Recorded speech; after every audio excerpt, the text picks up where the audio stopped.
আল্লাহ বললেন আল্লাহর নিয়ামত সম্পর্কে জিজ্ঞাসা করা হবে। অর্থাৎ আল্লাহর নিয়ামত বলতে আমাদের চোখ দিয়েছে, নাক দিয়েছে, কর্ণ দিয়েছে, শরীরে যা কিছু আছে সকল অর্গানটাই আল্লাহর নিয়ামত।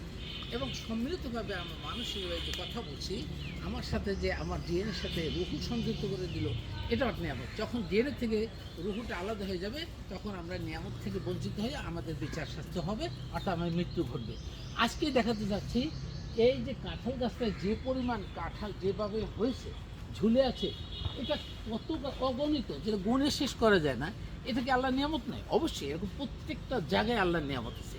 সূর্যের আলো আসতেছে, বাতাস আসছে ঝিরঝিরে, এই সকল কিছু আল্লাহর নিয়ামত। সম্মিলিতভাবে আল্লাহর নিয়ামত তার জন্য এবং কিভাবে সে পালন করবে। যারা আল্লাহর নিয়ামত জেনে ও বুঝে, বৈজ্ঞানিকভাবে তার উপলব্ধি বুঝে আল্লাহর নিয়ামত অনুসরণ করবে, তাদের জন্য আল্লাহ নিয়ামত হিসেবে আসবে। আর যারা বুঝবে না তার জন্য নিয়ামত না। যেমন গত তাফসীর ক্লাসে আমাদের আব্দুল মান্নান সাহেব মতিউর রহমান স্যারকে জিজ্ঞেস করলেন যে স্যার, দুনিয়াতে যে মনে করেন মশা মাছি অনেক কিছু আছে যেগুলো আল্লাহ বলছেন যে এটা মানুষের কল্যাণের জন্য, অথচ আমরা তো তার কল্যাণ বুঝতে পারি না। হ্যাঁ, আজকে আমি এখানে আপনি বলবো যে মান্নান ভাই, আপনি কল্যাণ বুঝবেন না, তখন একটা জিনিস আমি আপনাকে বুঝাই। আজকে কাঁঠাল গাছে দেখছেন এই কল্যাণ আপনি পাইলেন। আপনি মধুর দিকে খেয়াল করেন, সূরা নাহল যে আমরা পড়তেছি, নাহল মধু, মধু যতক্ষণ পর্যন্ত মৌমাছিগুলো বিভিন্ন জায়গা থেকে সংগ্রহ করে যেভাবে চাকের মধ্যে মধুটা সেট করে রাখে, এটা না দেখলে এই নিয়ামতকে আপনি বুঝবেন যে এই মৌমাছির দ্বারা এইভাবে মধু সংরক্ষণ করা যায়। এখান থেকে মধু হবে আপনার খাওয়ার জন্য, উপকারের জন্য। আপনার এইখানে এই মধু অনেক সময় দেখা যাচ্ছে আমরা বিভিন্ন রোগের উপশম হিসেবে ব্যবহার করি, কিন্তু এই মৌমাছি দিয়ে যদি মধু আমরা না দেখতাম তাহলে আপনি বুঝতে পারতেন না। এখন চাক্ষুষ দেখি বিধায় নিয়ামত বুঝতে পারে।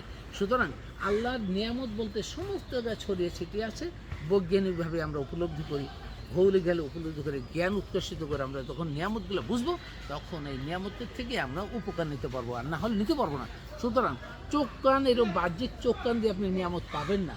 ব্রেন থেকে উৎকর্ষিত করেন, তাহলে নিয়ামত খুঁজতে পাবেন, এবং সেই নিয়ামত ব্যবহার করলে আল্লাহ তাআলা তখন আপনার ব্রেনে এমন কিছু সেট করে দিবে যে সাধারণ মানুষ বুঝছে না, কিন্তু আপনি বুঝতেছেন। এই জন্য সকল নিয়ামত বুঝতে হলে অবশ্যই কোরআন আগে অধ্যয়ন ও গবেষণা করতে হবে, এবং সেটা বৈজ্ঞানিক আলোকে, অর্থাৎ যুগের জ্ঞানের আলোকে কোরআন বুঝে তারপরে নিয়ামত উপলব্ধি করলে আপনি নিয়ামত খুঁজে পাবেন, না হলে আল্লাহর সকল নিয়ামত খুঁজে পাবেন না। এই গাছগাছার মধ্যে সকল মানুষের যত রোগ আছে সকল রোগের মহৌষধ দিয়ে রাখছে, কিন্তু আমরা বুঝে পাচ্ছি না। পশু প্রাণী বা ইদানি বা ছোট ছোট প্রাণী যেগুলো আমরা বুঝতে পারছি না তারকে ইভেন মাছি, মশা, দেখবেন এটা সাইকেলিক অর্ডারে একটা মশা এত উৎপাদন হচ্ছে, তার মানে মশাটাকে কোনো না কোনো পাখি খাচ্ছে, কোনো প্রাণী খাচ্ছে, ওইটা আবার আরেকজনে খাচ্ছে, তা ওইটাকে আবার আরেকজনে খাচ্ছে। এভাবে করে নিয়ামত সমৃদ্ধ হতে লাইফ সার্কেলের সাথে আল্লাহ তাআলা যুক্ত করে দিয়েছেন। সুতরাং আল্লাহ নিয়ামত বোঝার জন্য সকলকে বলবো যে অবশ্যই কোরআন অধ্যয়ন ও গবেষণা করুন গভীরভাবে বোঝার জন্য এবং বৈজ্ঞানিক দৃষ্টিকোণ থেকে, তাহলে কোরআন বুঝে উপলব্ধি করলে আর নিয়ামত খুঁজে পাবেন। আল্লাহ হাফেজ।